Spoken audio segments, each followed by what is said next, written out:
MP board के class 12 के सभी विद्यार्थियों के लिए आज इस क्लास में आरोह की जो पुस्तक है आपकी, इसके अंतर्गत आपका अध्याय 1 दिया गया है। इस अध्याय को आज हम कंप्लीट करने वाले हैं। तो चलिए पुस्तक की ओर बढ़ते हैं। हमारा जो पहला अध्याय है उसका क्या नाम है समझते हैं। तो आपकी पुस्तक के अंतर्गत ये अध्याय 1 है आपका, जिसका नाम है आत्म परिचय। तो यह जो आत्म परिचय है, इस पाठ के जो रचिता है वो कौन है? हरिवंश राय बच्चन है। तो हरिवंश राय बच्चन जी के द्वारा लिखी गई आपकी कविता है। तो आपकी ये वाली जो कविता है, इसकी जो पहली कविता है ये हमने कंप्लीट कर ली है। इसके साथ हमने दूसरी कविता भी कंप्लीट कर ली है। आज हम इसकी जो तीसरी कविता है उसको कंप्लीट करेंगे। तो वीडियो में आप अंत तक बने रहें।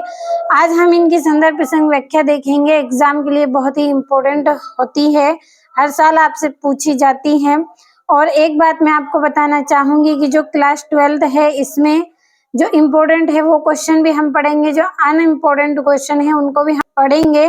क्योंकि क्लास 10th में आपने चाहे कितनी ही अच्छी परसेंटेज बना ली हो, लेकिन जो क्लास 12 है ये ऐसी क्लास है जिसमें क्वेश्चन कहीं से भी पूछ लिया जाता है। तो इसलिए पूरे चैप्टर की संदर्भ प्रसंग व्याख्या कंप्लीट करेंगे। तो चलिए पहले कविता पढ़ लेते हैं, इसके बाद हम इसका संदर्भ लिखेंगे, इसके बाद हम प्रसंग लिखेंगे, इसके बाद हम इसका भावार्थ करेंगे। तो आपकी जो कविता है उसमें पंक्ति आपको दी गई है। मैं निज उर के उद्गार लिए फिरता हूँ, मैं निज उर के उपहार लिए फिरता हूँ, है यह अपूर्ण संसार ना मुझको भाता, मैं सपनों का संसार लिए फिरता हूँ। तो ये 4 पंक्ति आपकी हमने अच्छे से पढ़ ली है।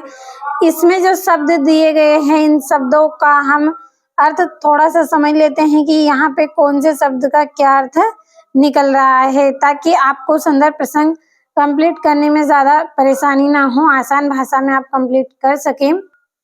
पहला शब्द आपका है मैं यानी कि स्वयं। यहाँ पे कवि स्वयं के बारे में कह रहे हैं। निज यानी कि अपना। उर का अर्थ होता है हृदय, और उद्गार का अर्थ आपका निकलेगा कि मन की भावनाएं। आपका अगला जो है, इसी तरह से नीच का अर्थ मैंने अभी आपको बताया था अपना।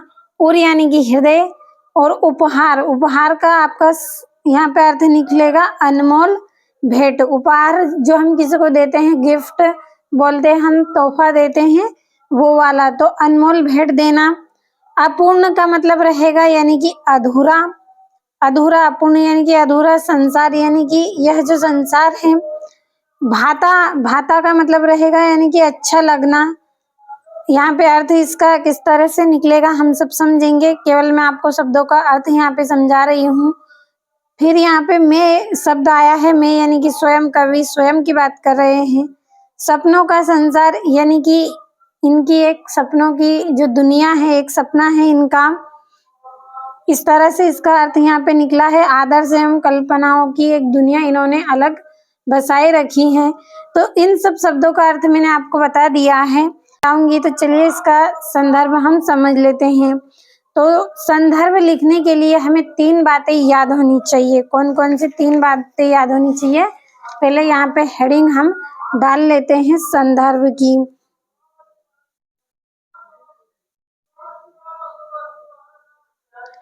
ये इस तरह से आपको संदर्भ लिखना है। तो संदर्भ में आपको 3 बातें याद होनी चाहिए। 3 बातें कौन कौन सी याद होनी चाहिए? सबसे पहले आपको पुस्तक का नाम याद होना चाहिए। ये वाली आपकी जो पुस्तक है, इस पुस्तक का क्या नाम है? इस पुस्तक को हम क्या बोलते हैं? आरोह भाग 2 इसको हम बोलते हैं। तो पुस्तक का नाम याद होना चाहिए। इसके बाद आपको पुस्तक में कौन सा अध्याय आपका दिया गया है? अध्याय 1 आपका है, जिसका क्या नाम है? आत्म परिचय है। ये याद होना चाहिए।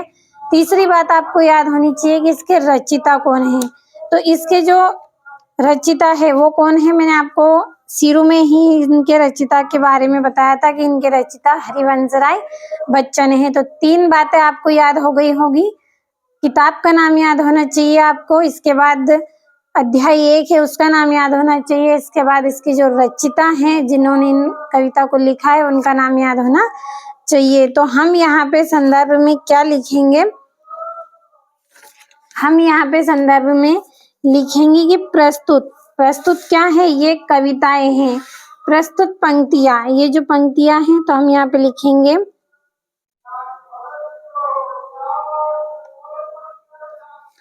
प्रस्तुत पंक्तियां हमारी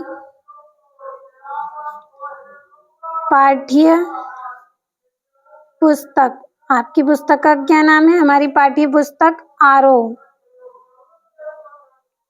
आरोह के भाग कौन सा है? 2। आरोह के भाग 2 के अध्याय, कौन सा पाठ है? के अध्याय।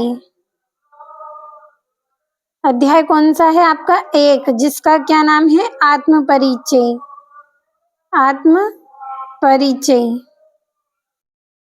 आत्मपरिचय से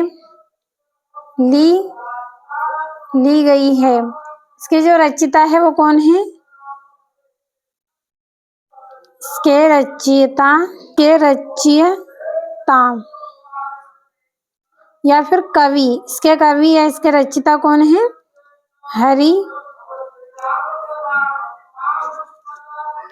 हरिवंश राय बच्चन है। तो ये हमने इसका संदर्भ लिख लिया है।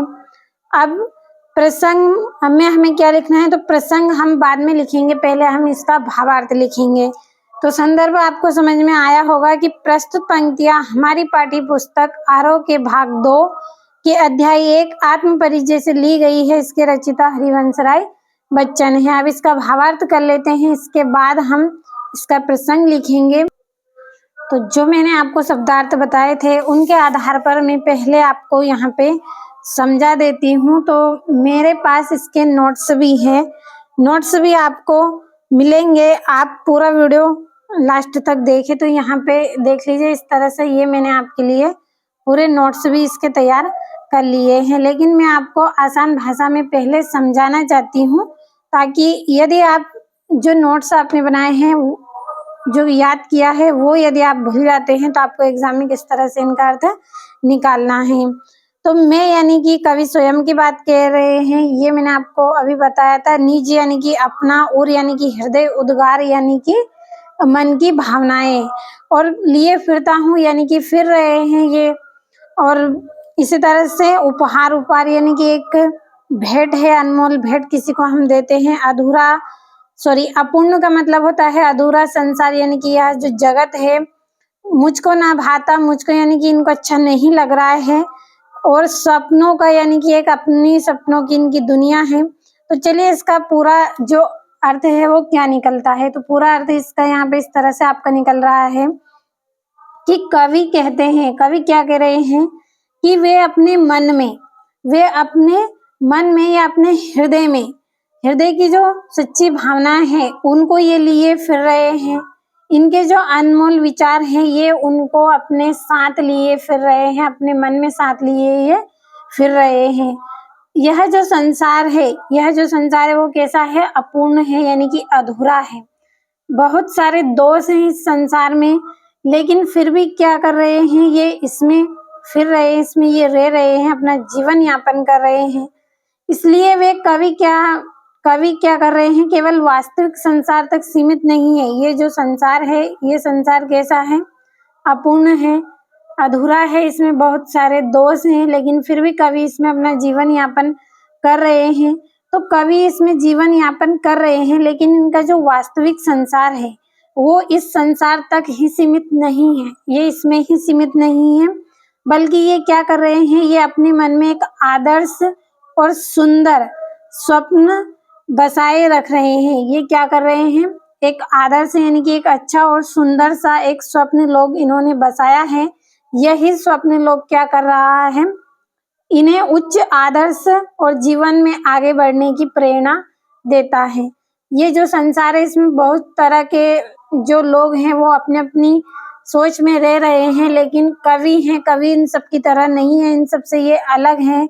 संसार में रहकर भी ये क्या कर रहे हैं? अपने सपनों की एक दुनिया बसाई है इन्होंने, और वही दुनिया इनको क्या कर रही है? प्रेरणा देती है। तो ये आपका भावार्थ हो गया है। अब हम प्रसंग देखेंगे कि प्रसंग में हमें क्या लिखना है। जब हम भावार्थ निकालेंगे पूरी पंक्तियों का, तभी हम प्रसंग लिख पाएंगे। तो हम प्रसंग यहाँ पे लिखेंगे कि प्रसंग में आपको क्या करना है। प्रसंग में आपको ज्यादा नहीं लिखना है। प्रसंग में आपको जो पूरी पंक्तियों का भार है उसे सटीक शब्दों में लिखना है। तो हमने देखा है कि यहाँ पे कवि क्या कह रहे हैं, यहाँ पे कवि कह रहे हैं कि ये अपने मन की जो भावना है, इनके जो आदर्श हैं, उन्हीं पर ये चल रहे हैं, उन्हीं पर ये अपना जीवन यापन कर रहे हैं। तो वही हम प्रसंग में लिखेंगे। हम लिखेंगे कि इन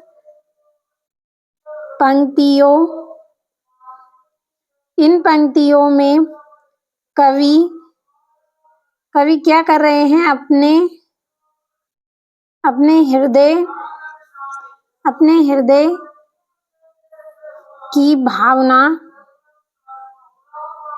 अपने हृदय की भावनाओं तथा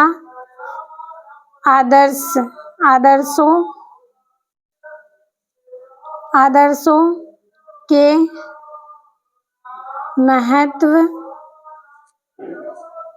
महत्व को व्यक्त करते हैं। तो मैंने अभी आपको बताया था कि इन पंक्तियों में कवि ने जो कहा है उन्हीं का हमें कम शब्दों में प्रसंग में बताना होता है। तो यही हमने लिखा है कि इन पंक्तियों में कवि ने अपने हृदय की भावनाओं तथा आदर्शों को महत्व दिया है। इन्होंने संसार को महत्व नहीं दिया है, इन्होंने अपने मन के जो विचार है उनको ही ज्यादा महत्व दिया है। तो यहाँ पे आपको संदर्भ में लिखना है। प्रस्तुत पंक्तियां हमारी पाठ्य पुस्तक आरोह के अध्याय 1 आत्म परिचय से ली गई है। इसके कवि हरिवंश राय बच्चन हैं।